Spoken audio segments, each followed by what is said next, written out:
to our Legend Speech Contest. Welcome, ladies and gentlemen. This is our second contest for this summer, and we have a lineup of an army of speech warriors for you today. Now, before we continue, I have a lot of helpers to make this contest happen. So I'd like to first introduce our chief judge and then our model speaker. Now, before we go there, let me just give you a little bit of background about this. Most of our kids, before taking the summer class, had never done any extensive public speaking. So a lot of parents came to me, they said, my daughter is very shy. My son does not have a great sense of humor. They don't talk to strangers. And I said, well, let's see what would happen. Maybe I can let them drink a little bit of magic potion. They'll be all very dynamic speakers. So most of them have taken about 4 to 5 classes. There are 7 of them have only taken 3 classes during the summer. But we want to showcase to you today how they become very dynamic and entertaining speakers today. Our speech today, contest today, is focusing on inspirational speech, humorous speech, as well as impromptu speech, meaning they have no preparation. They're going to come to the front, hear a question, and give you a speech right here and then. So I'm very proud for all of the contestants, all the speech benders. And before we even start the contest, I want each one of you to know that regardless of the winning place you are in today, in my heart and in your parents' heart, you are #1. Okay, so big hand to our speech benders first.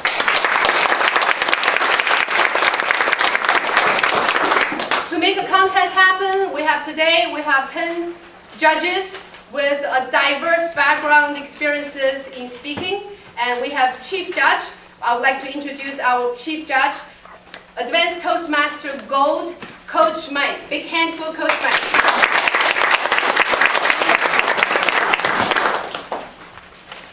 All our judges are spread out, so you will be, all the speak contestants, make it a good eye contact with all the classroom because all the people are around. You don't know which is the judge. They're all hidden somewhere. The judges will look at your confidence, voice projection, eye contact, body language, energy, content, dramatic effect, and your overall delivery effect. Through the Coach Alice speech program, I've learned one thing. I really enjoy that. I wanted you to learn from her also. That is, this is your attitude rather than your aptitude that raises your altitude. So you learn from Coach Alice, dream, passion, humor, keep a positive attitude. That will provide invaluable experience for a lifetime journey. So now let's give a round of hand to Coach Alice for a wonderful job. With that, I'll pass it back to Coach Alice, a Chief Contest Master. So let's start with the contest. Right, thank you. Thank you. I'd like to start our inspirational contest with a keynote speaker, a 3-minute keynote speaker, Mr. Heath Suddleson. I have known Mr. Suddleson for over 10 years through Toastmasters International. And it's a great treat today to have him. And also my greatest honor to have my dear friend Heath here today to speak to you. A little bit background about Mr. Suddleson. He is the past international director of Toastmaster International. If you don't know how big Toastmaster International is, it's about 13,450 clubs in 122 countries. And he was the international director for this wonderful organization. Also, he is a published author, a professional speaker, as well as the CEO of his own company, which is Executive Achievement. Mr. Suddleson has taught and trained and did professional speaking in 5 continents and in 2 different languages. So he has trained a lot of people in this world. And he published a book called Attitude Check, which he will talk about later at the end of our contest today.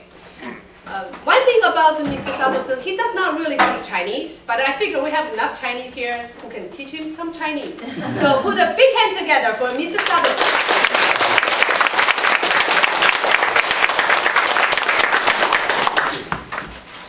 你们好. Understand that?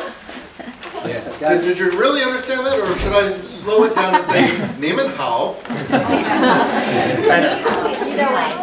So many times when we try to talk, when we try to communicate, we think about what we want to say, but we don't think about how they're going to receive it. So many times when we travel the world, whether we're in business, whether we're traveling for pleasure, we think about everything we want to say and not everything that we want them to hear. The thing about communications is it's about the other person receiving your message. The more you craft your message so that it can be received, the more advantageous your communication becomes. So many times, I see kids who are not really interested in learning communication and leadership skills that early on. I'm thrilled to see so many here that have gotten an early start. I wish I had the early start. I didn't have a tiger mom. But you know, the thing about tiger moms is tiger moms may push the cubs hard, but they defend the cubs vigorously. That's right. Yeah. Don't mess with the tiger mom when the cubs are at stake. So it is so great to see so many kids getting an early start in communication and leadership, because with those skills, kids, you will be so far ahead of your peers in being persuasive, in being good leaders, in being the leaders for tomorrow. Today, maybe you can use those persuasion skills to try and get dessert before dinner. I don't know, you can try it. Doesn't always work with tiger moms, just a hint. But you can try it. But whatever you're doing, keep doing it, because I'm looking forward to a great contest today. And I'm also thankful for Coach Alice for inviting me here to be with so many fellow Asians. See, my family ancestry is from Russia.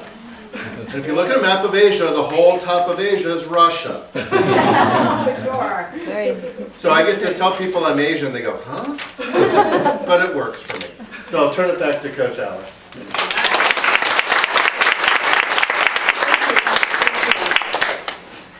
All right. So the first section of our inspirational speech will be, the first contest will be inspirational speech. We have 4 contestants. Little bit of correction on your agenda. So judges, please mark your ballot for the speaking order. The first contestant will be Melina the Magnificent. And the second speaker is Sarah the Splendid. The third speaker is Vivian the Victorious. And the fourth speaker is Sylvia. Sylvia is moved from the humorous speech, Sylvia, Sylvia, to inspirational speech, Sylvia the Sagacious. All right, are you ready for the contest? Yes. Yes. All right, show me some excitement. Are you ready for the contest? Yes. All right. Ladies and gentlemen, boys and girls, let's put our hands together for our very first bold speaker, Melina the Magnificent. All right, my dream and passion. Hello, everyone. Hi. My inspirational speech tells about what inspired me to get back on my feet when someone doubted me. This may guide you to pursue your dreams and live a happy life. My dream is to become a fashion designer with my best friend, Lucy. But when I showed some designs to my family members, most of them disliked my creations. I was sad, let's say very sad. What inspired me was when I thought, hey, who cares if they don't like it? I love it and I can believe in myself. You better believe it. As Theodore Roosevelt once said, believe you can and you're halfway there. Always believe in yourself even if someone doubts you. My passion is electronics. I love everything about it. The device can come in handy when your parents are a little troubled with their phones. You can talk to your friends when you're lonely, you can learn, and most of all, you can also have fun. Mental toughness is something everyone should have. It gives the power, and you can ignore the fact that you just failed. Come on, the more you fail, the more you succeed. No one broke me down when practically everyone disliked my designs. I dreamed bigger and bigger and bigger until I was able to get back on my feet and believe in myself again. Walt Disney was a successful man, and as he said, if you can dream it, you can achieve it. Making something unique is different, and different is hard. That's why you keep trying and you never give up. Sometimes, if you combine something different on a piece of clothing, you can always make it unique. Maybe the scarf thought, I'm unique just like everyone else. Even if you have lots of flaws or weaknesses, you can always trust yourself and believe in yourself. If I can make all my creations with this scarf, taste, color, and flavor, would it really blow up? Well, not really. That would make me unstoppable. How cool is that? You become what you believe by Oprah Winfrey is one of the most inspirational quotes I've heard. So why not make it work? Now, if someone doubts you and you feel down, never be afraid to try again. Everything will come true if you just believe in yourself. Thank you.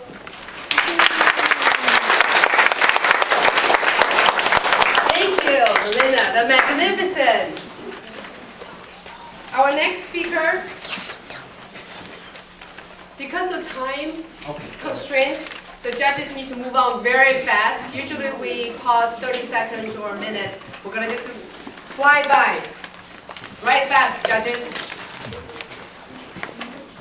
And then the next speaker is Sarah the Splendid.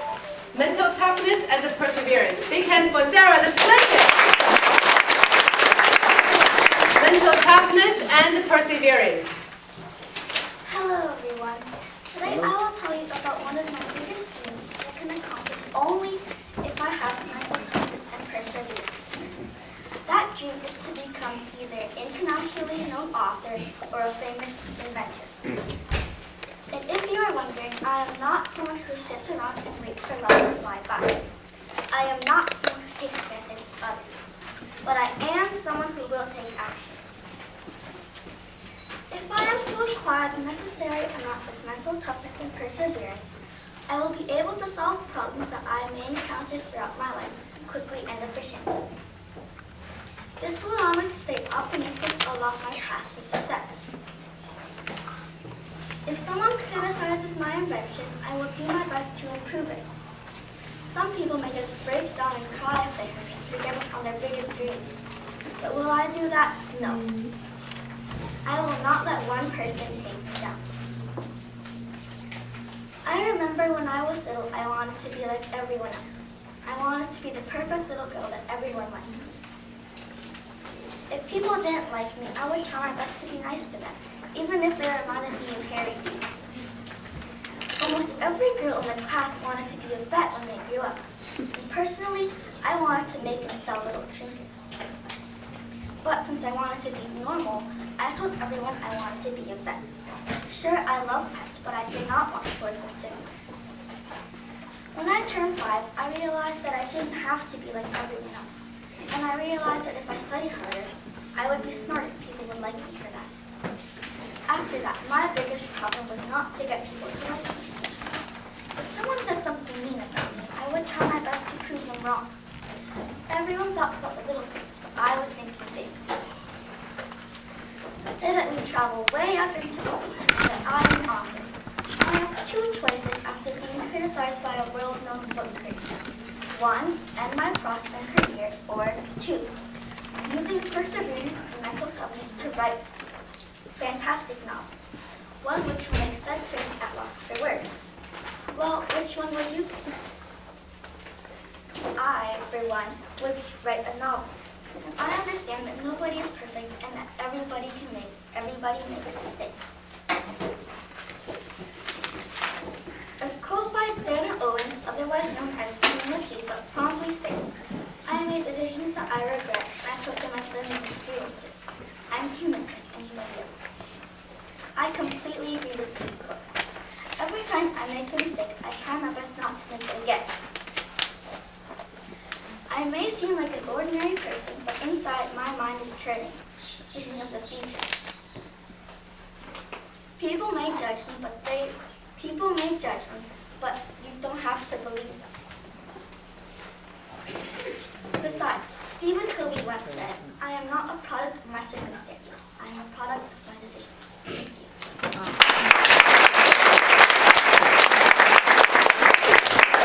Thank you, Sarah. All right, move on to the third contestant, Vivian the Victorious. My inspiration in dance. My inspiration in dance, Vivian the Victorious. Inspiration, a stimulating feeling that we seek to motivate us, to continue pressing forward through hardships, and to find meaning amidst chaos. Inspiration is often found in the rarest of forms. Often, it is stumbled upon without intention, while other times, it is handed graciously to us in the form of wise words spoken by experienced and influential minds. My inspiration was given to me in the form of dance. Imagine me, around this high, hair pulled tight into a bun, dressed in a light blue uniform and pink tights, walking through the doors of classical ballet theater for the very first time. Just imagine for a second. Imagine how I felt. Scared, but excited. Nervous, but eager. I strapped on my tiny leather ballet shoes and stepped into the studio. Little did I know that from that moment on, I would never stop dancing. 3 years later, I joined yet another dance class, Chen Wei Na's dance studio. Truth be told, at first, it was torturous. Every Sunday morning, I had to painstakingly drag myself out of bed and to the studio. I was then faced with 3 hours of agony. Slowly, very slowly, I began to appreciate the way that we were pushed to our limits.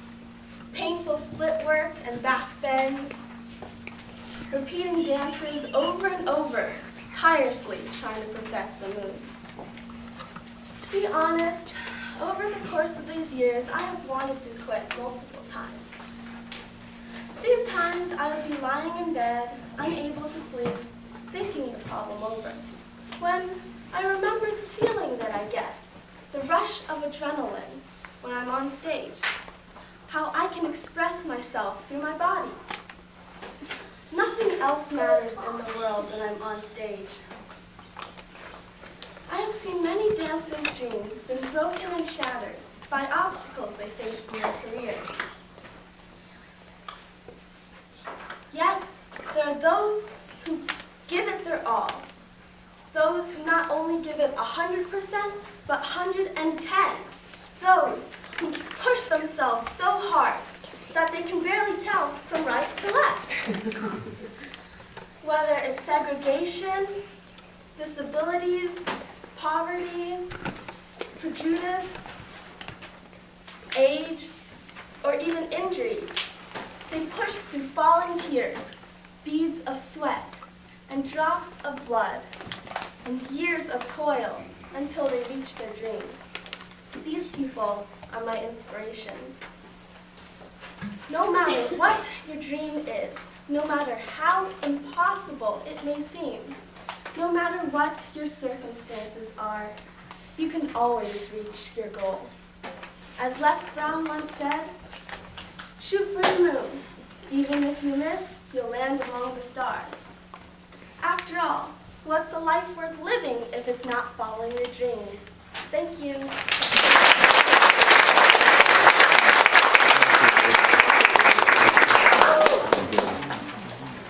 Coming up, our final inspirational speaker today, Sylvia the Sagacious. Sylvia the Sagacious.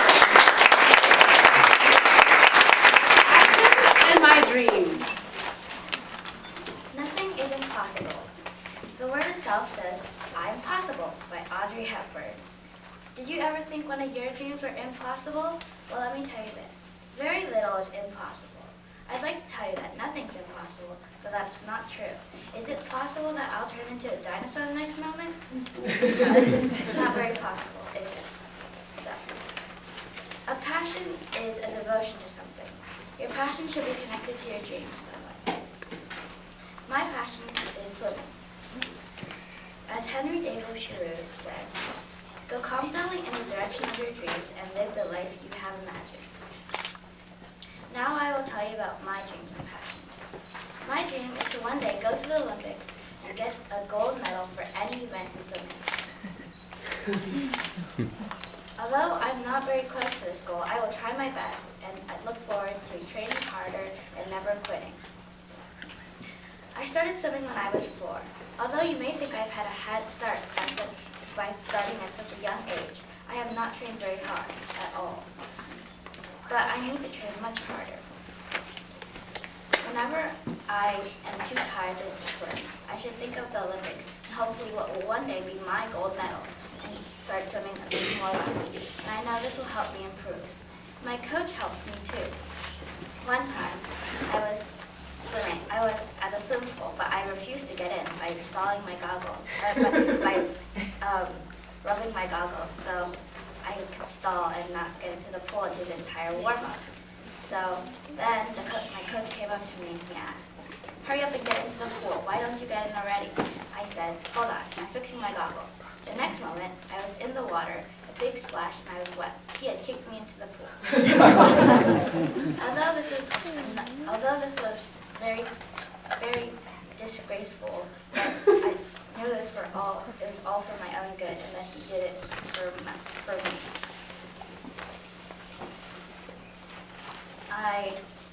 I need to improve much more in order to make my dream reality. Wanting is not enough. I need to put my words into action so that someday I may be able to reach my dream, to go to the Olympics and get a gold medal. Now, I was watching TV and there was a little boy, there's a man. From childhood, he was an orphan because both of his parents divorced and neither of them wanted him, and he was left to become a beggar. His dream was to go climb the mountain Taishan in China. It is a very tall mountain in China. One day when he was 12, he was on a train, but it was a wrong train and he didn't know what to do. He was very scared, for he had never been on a wrong train before. He decided to jump out of the train. So while the train was moving, he jumped out of the train. 1, 2, 3, he jumped. Somebody found him and took him to the hospital because he healed, but he still lost both of his legs. He now walked with only his arms, but he was still determined to try to climb the mountain nevertheless. So he arrived at the foot of the mountain. Already, people started discouraging him, saying that it was impossible for him to reach the top. Of course, he was determined to try, and he started on the path to the summit. Well, soon he was very tired, and a little while later he was exhausted, his hands full of blisters, his arms ached, and he was totally lost of hope. But still, he was determined to try, as an optimistic side of him overforced the pessimistic side. And it said, go on, only a little while left. You can do it, ignore them. And up and up and up he went. A little while later, or what seemed like a million years to him, probably, he was at the summit, 14, 15 hours later. He said it was the happiest day of his life, the most beautiful sight he ever saw, with the sun emerging from behind the mountain, bringing brilliant light and color to the whole sky and world. He felt refreshed with energy, with optimism, with happiness, with hope. And after that, he climbed the mountain 14 more times, and he reached his dreams 14 times. I hope I do. I hope I reach my dream at least once. What can you do to accomplish your dreams? Now, about me. I was once afraid to even stand up here, never mind make this speech. Now, with the help of Coach Alice, I can stand up here and make this speech. I need to improve much more because I need to speak confidently. But right now, I'm still very nervous. I will try my best to accomplish all my dreams, and hopefully one day you will too. What can you do to make your dreams happen? As Walt Disney says, if you can dream it, you can do it. Thank you. Thank you, Sylvia. I'm very proud of you. All right, so that concludes the inspirational speech contest. We're going to move on to the humorous speech contest. I was thinking there is a perfect candidate to start our humorous speech contest off. And this person has a lot in common with all the kids here. Edmund Joe, who is also an American-born Chinese, was also raised by tiger mom and tiger dad, who had to get straight A, good with math, play piano, maybe kung fu too. On top of everything, sports, everything, English, and go to Chinese school on weekends. So I figure he would be the perfect candidate to speak to us about humor. Out of 4,500 candidates in Washington, D.C. area in 2009, Mr. Edmund Joe won the #1 in humorous speech contest. So I can't wait to hear how he can share with us, to the children and to the parents, how once your gear kicked in, a very driven Chinese person can even go further with a great sense of humor. Big hand for Mr. Edmund Joe.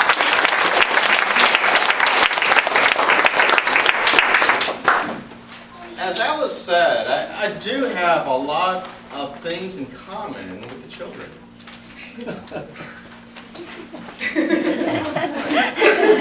My parents came to the United States from Hong Kong and from China. My childhood was very much a traditional Chinese childhood, very much like Tiger Mom. We ate Chinese food every single night. We grew Chinese vegetables in our backyard. And my parents worked and owned a Chinese restaurant for over 35 years.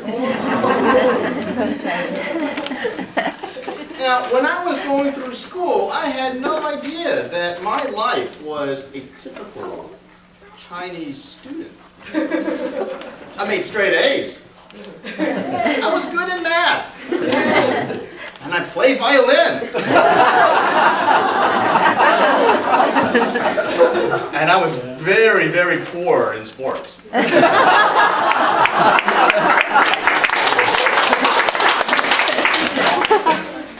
Now, for the kids that are going to be presenting their humorous speech, it's one of the most difficult speeches that you're going to ever give.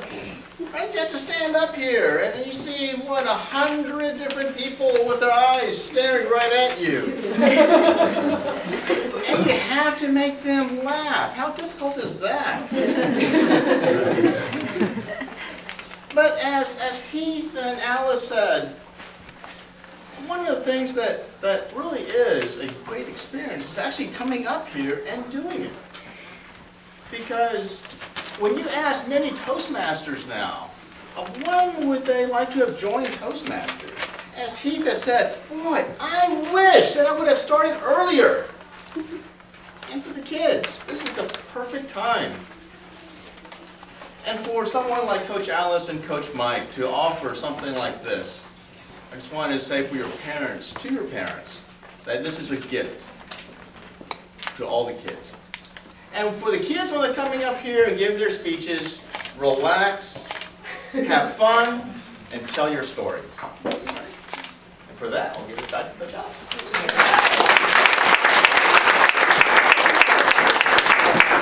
All right, before we bring up our contestants, I just want to read the speaking order of our contestants for the judges. The first contestant is Julia the Judicious. How to annoy the passengers next to you. The second speaker will be Abigail the Awesome. Why fast food is good for you. And then number 3, contestant Helen the Hilarious. ducks. And then Sylvia the Splendid, my funny family.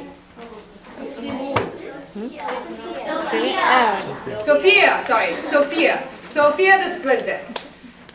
That was supposed to be a joke. My funny family. And then number 5, Catherine the Courageous, annoying people on the internet. And number the over abbreviate. The title is changed to annoying people on the internet. And then our next speaker is Emily the Excellent. 10 ways to get people to like you.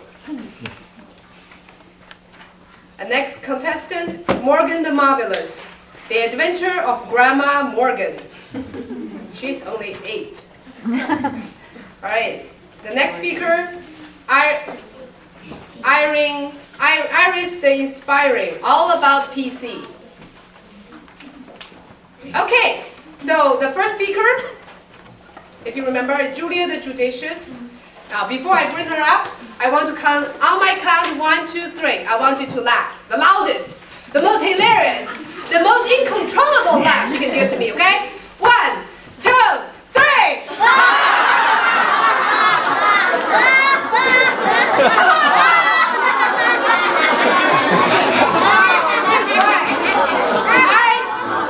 I want to see some tears. I want to see some people fall over the chairs. I want to see people laughing on the floor in stitches. I want to see some weird behaviors here. I know it's very tough, very challenging, and character building to make Chinese laugh. I tried it many times. In 9 out of 10, I was the only hysterical person laughing in the hallway. Everybody else said, "Why is he funny?" So today, I don't care if it's funny or not. You laugh. Preferably with some tears in your eyes. Don't have tears, put something else on your tear. All right, with that, put our hands together for our first bold humor speaker, Julia the Judicious. How to annoy the passenger next to you. Hello, everybody. Hi. Today I will be talking about how to annoy the passenger next to you on a flight. You know how flights are really, really boring, especially when your parents won't let you watch too much TV. And Wi-Fi costs money, of course. So to have fun, you can annoy the passenger next to you. And it's free. So I have 6 ways to annoy the passenger. Number 6.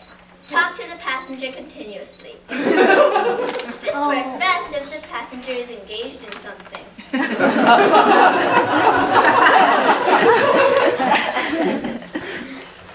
Hi, how are you? What's your name? Where are you from? What's that book you're reading? How to avoid strangers on an airplane. Cool. Who's that person you came with? Your son? No, that's my boyfriend. Oh, that's very interesting. You look great for 35. I'm 20. Number 5, sleep on the passenger's shoulder. This works best if you drool or if you snore. Also, it's very convenient if you're sleepy and you want to take a nap. And it'll make the passenger angry and annoyed. Number 4, accidentally spill soda on the passenger's lap. Then, act like you didn't do a thing and do the classic thing. Whistle, like this. Number 3. When the passenger next to you calls the flight attendant, rudely butt in and ask random questions like, "Hi, Miss Flight Attendant, can I ask you a question? Have you read that book? Do you watch that movie that just released last weekend? What's your favorite color? I would be annoyed if I was butted in when I was trying to get some of those yum crackers. Number 2, wear really, really, really smelly shoes on the airplane.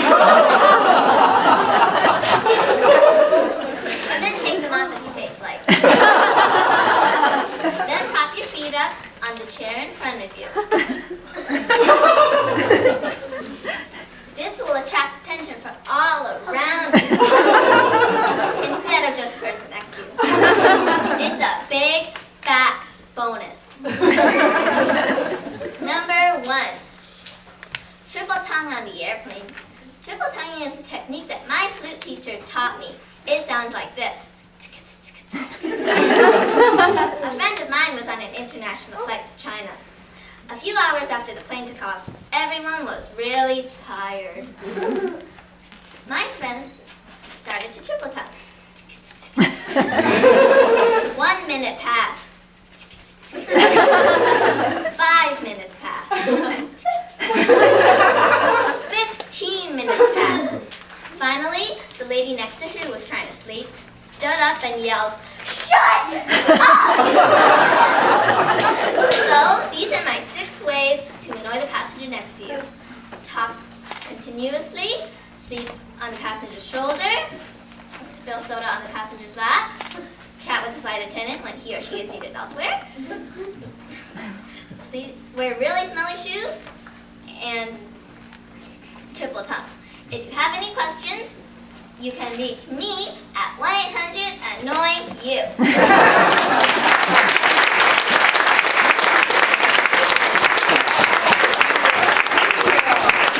You guys have tears in your eyes? I didn't see anybody falling off the chairs though. All right, well, we still have the next contestant to make that happen.